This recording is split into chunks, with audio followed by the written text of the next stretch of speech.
Assalomu alaykum. Bugun biz Xalqaro UNICEF tashkiloti a'zosi, xalqaro darajadagi shifokor va Velas Medical klinikasi shifokori Sahil Jamoliddin Kurukkar bilan suhbatlashamiz. U kishi butun dunyo bo'ylab minglab odamlarga yordam qilmoqda. Assalomu alaykum. Iltimos, o'zingiz haqingizda tomoshabinlarimizga so'zlab bersangiz, tajribangiz, asosiy yutuqlaringiz va hozirgi faoliyatingiz haqida ma'lumot bering. Ismim Sahil Jamoliddin Kurukkar. Men Hindistonning Mumbay shahrida tug'ilganman. Ilk tibbiyot fakultetini Mumbayda tugatganman. Keyin Ukrainaga borib o'qidim. So'ngra Germaniyada tahsil oldim. U yerda virusologiya va gormonal muammolar bo'yicha mutaxassislik diplomini oldim. Hozirda 16 yildan beri UNICEF tashkilotida bosh shifokor sifatida faoliyat yurityapman. Ular meni taxminan 15 ta davlatga yuborishgan. Hozir esa biz O'zbekistondamiz. Tajribangiz asosida ayta olasizmi? Hozirgi kunda O'zbekistonda eng ko'p uchraydigan kasalliklar qaysilar va jamoat salomatligi sohasida qaysi tendensiyalar kuzatilyapti? O'zbekistondagi asosiy muammo shundaki, iqtisodiy imkoniyatlar hali yetarli darajada emas, lekin yaqin vaqtda mamlakatda majburiy tibbiy sug'urta tizimi joriy qilinadi. Hozircha faqat Toshkentda ish boshlagan, lekin kelajakda bu tizim qishloqlarga ham yetib boradi. Sug'urta orqali odamlar bemalol davolana oladi. Hozir esa ko'pchilik dardini yashiradi. Kichik kasallikni davolamay yursa, u katta muammoga aylanadi. Keyin shifokorga kelib, men 10 yildan beri kasalman, 15 yil, hatto 20 yildan beri og'riyapman deyishadi. Buni eshitish men uchun juda hayratlanarli. Qanday qilib 20 yil og'riqqa chidash mumkin? Odamlar shifokorga borishdan qo'rqishadi. Holbuki O'zbekistonda yaxshi shifokorlar bor. Eng ko'p uchraydigan kasalliklardan biri gepatit. O'zbeklar orasida jigar yetishmovchiligi juda ko'p. Masalan, Hindistonda 2 milliard aholi yashaydi. O'zbekistonda esa taxminan 40 million. Shunga qaramasdan, O'zbekistondagi jigar kasalliklari ulushi 1,3% ga teng. Hindistonda esa bu raqam 0,100 mingdan 3 ni tashkil etadi. Bizda odamlar kasal bo'lsa darhol shifokorga borishadi, davolanishni kechiktirishmaydi. Shuning uchun men har bir o'zbekka murojaat qilgim keladi.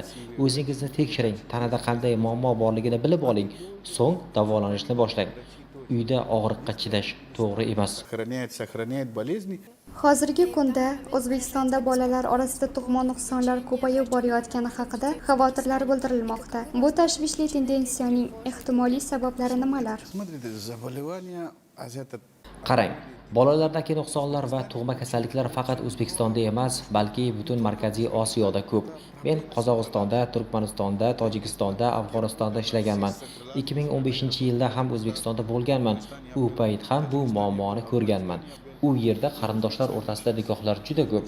Natijada genetik mutatsiyalar yuzaga keladi. Agar xotinni uzoqroq joydan olib kelsangiz, aqlli bolalar tug'iladi, chunki bu yangi hayot demakdir. Bizning Hindistonda ham bir avlod bo'lgan edi. Ular orasida zardushlar bo'lgan. Ular atashga ibodat qilardi. Biz ularni atashparast deb ataganmiz. Ular oldin Eronda bo'lgan, so'ng Hindistonga kelib juda ko'p qarindoshlar orasida nikoh qilgan. Oqibatda ular dinozavrlar kabi yo'q bo'lib ketishdi. Bir avlod yo'q bo'ldi. Bu masalaga javob bor. Masalan, sizning bir qarindoshingiz bor. U menga shu qiz kerak, shu bilan turmush qurmoqchiman deydi. U shunday qilishi mumkin. Shunday payt nima qilish kerak? Tekshirish kerak. Qonni tekshirish orqali ular orasida qanchalik yaqinlik borligini bilish mumkin. Agar 80% dan ortiq yaqinlik aniqlansa, ularga turmush qurish mumkin emas. Islom qarindoshlar o'rtasidagi nikohga to'sqinlik qilmagan, lekin tibbiy nuqtai nazardan Siz shifokor sifatida O'zbekistonda qaysi kasalliklar yoki holatlar bilan ko'proq to'qnashasiz va ularni davolashda qanday yondashuvlardan foydalanasiz?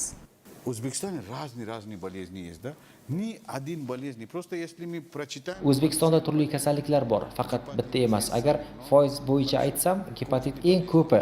So'ngrak suyak kasalliklari juda ko'p va bu yerda boshlangan bir epidemiya ham bor. Gormonal muammolar. Masalan, bu yerda erkaklar 35 yoshdan keyin erkaklik quvvati pasayib ketadi. Ular agressiv bo'lib qolishadi, lekin sababini tushunmaydi. Ular shunchaki uyda janjal qiladi, ularni tushunish kerak. Bu gormonal muammo. Shuningdek, bu yerdagi qizlar to'ydan keyin erta farzand kutilgandek bosimga uchraydi. Yangilik bormi degan savollar juda tez beriladi. Bu qizga katta bosim beradi. Natijada qizlar 2-3 farzandni ketma-ket tug'adi. Ularga faqat bolani tug'ib ber deb qaraydi. Erkaklar ham ayollar ham o'z gormonal salomatligini tushunmaydi. Ayol 27-28 yoshga yetgach o'ziga nima bo'layotganini tushunmay qoladi, eridan uzoqlashadi. Bu esa oilada sovuqqonlikka olib keladi. Shuning uchun har 3-4 uydan birida ajrashuv bo'layapti. Bu sukunatdagidek epidemiya. Hech kim gapirmayapti, lekin ajrashish ko'payib boryapti. Buning ortida gormonal muammolar, tushunmovchiliklar yotadi. Hammasiga sabab tushunmaslik. Sog'lom va uzoq umr ko'rish uchun O'zbekiston xalqiga qanday maslahatlar bergan bo'lardingiz? Siz tavsiya qiladigan turmush tarzi bormi? Вы настоятельно рекомендуете? Я уже отвечал этот вопрос, да? Men bunga avval ham javob berdim. Har kuni go'sht yemang deyman. Bu yerda odamlar faxr bilan haftada 2 marta dam olib palov pishiramiz deyishadi. Bundan faxrlanish emas, salomatlik haqida o'ylash kerak. Hech kim siz qancha go'sht yeganligingizni hisoblamaydi, lekin hamma siz qancha umr ko'rishingizni o'ylaydi. Agar yurak kasalliklaridan vafot etsangiz, odamlar faqat shuni eslaydi. Ayrimlar bor, masalan, kurortga borib bir vaqtda 5-6 dona qattiq qaynatilgan tuxum yeyishadi. Boshqa tomondan har hafta bitta tuxum yeyish ham ichak uchun yaxshi. Bu yerda semiz insonlar ko'p. Nega? Chunki hozirgi kunda faqat O'zbekistonda qoldi. Ular hali ham palovni ko'p yog' bilan pishiradi. Tojikiston o'zgartirdi, suvda qaynatadi. Afg'oniston o'zgardi, Qozog'iston o'zgardi, faqat O'zbekiston qoldi. Bu ilgari 100-200 yil oldin bo'lgan palov edi. O'sha payt o'zbeklar jangchi xalq edi. Har kuni qo'lda ish qilishardi. Traktor yo'q, texnika yo'q. Shunda kuch kerak bo'lgan. Lekin hozirchi? Hozir odamlar do'konga borish uchun ham mashina haydashadi. Yayov yurmaydi.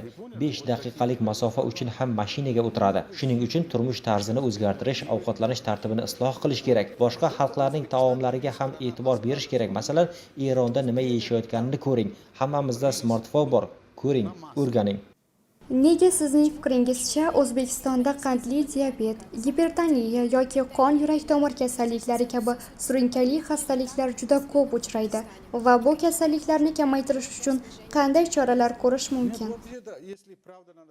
Yo'q, aslida rostini aytish kerak bo'lsa, hozir alhamdulillah sizning davlatingiz diabet uchun bepul shifoxonalar ochishni boshladi. U yerda ular bepul dori-darmon berishmoqda. Mashalloh. Men buni eshitib juda xursand bo'ldim. Ular boshlashdi. Kimningdir xususiy markaziga borish uchun imkon yo'q, to'g'rimi? Shuning uchun ular nima qilish kerakligini ham bilishmaydi.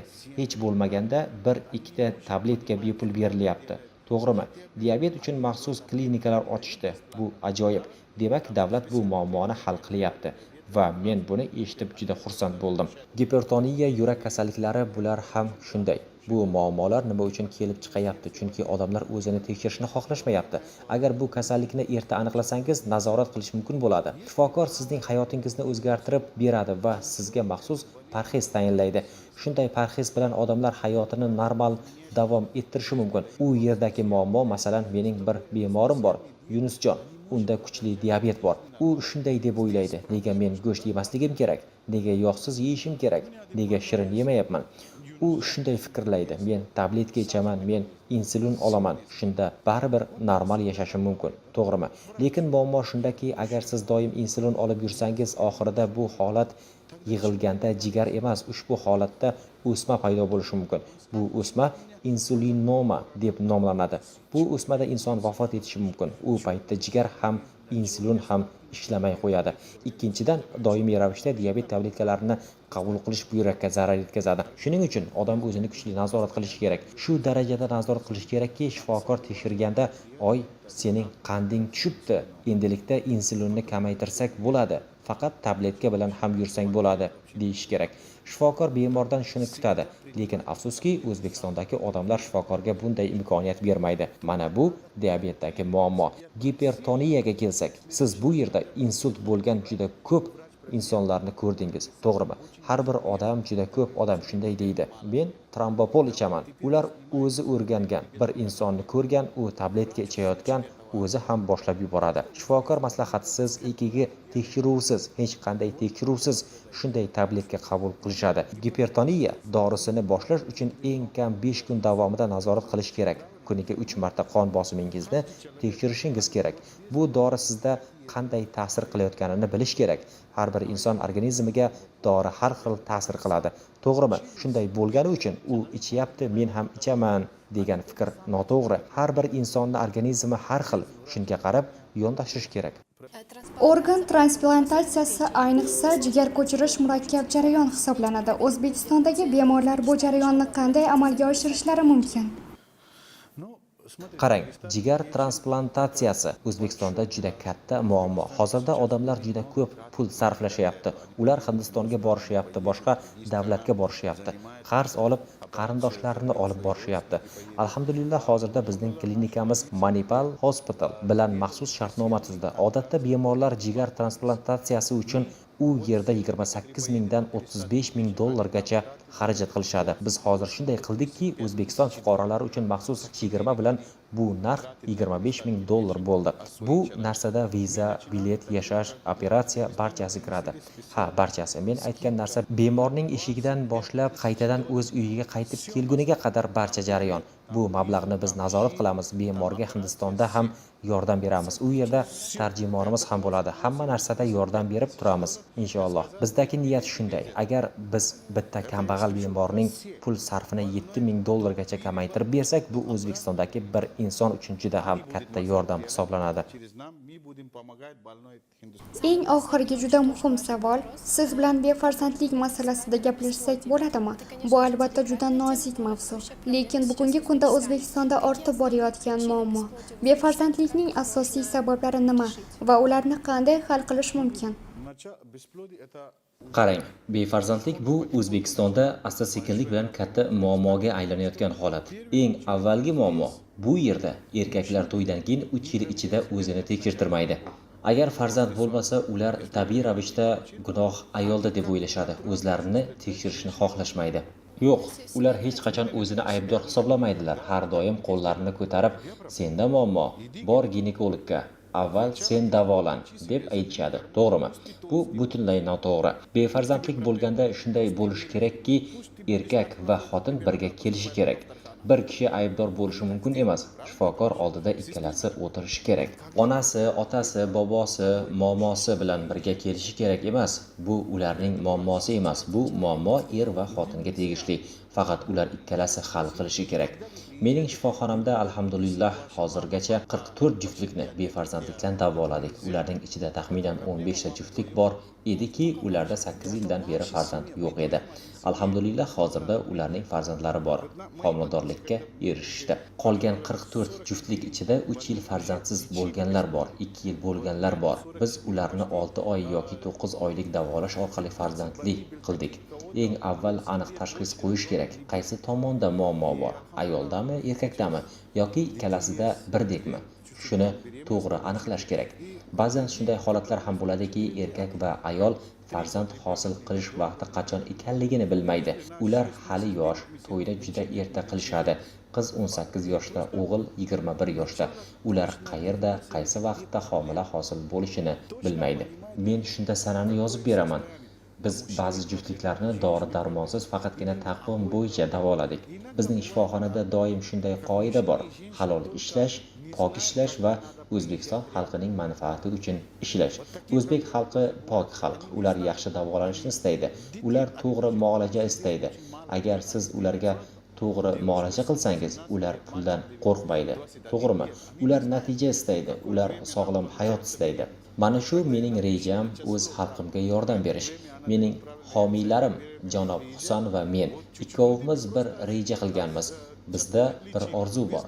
O'zbekistonda eng katta shifoxona ochish. U yerda har qanday kasallikni davolash mumkin bo'ladi. Shunday qilib, xalqimiz Hindistonga borib pul sarflamaydi. Shu yerning o'zida barchasini davolash mumkin bo'ladi. Inshaalloh. Biz shunday niyatdamiz. Hammasini inshaalloh Hammasini qilamiz. kutib qolamiz. Rahmat sizga, tanishganimizdan xursandmiz va javoblaringiz uchun katta rahmat.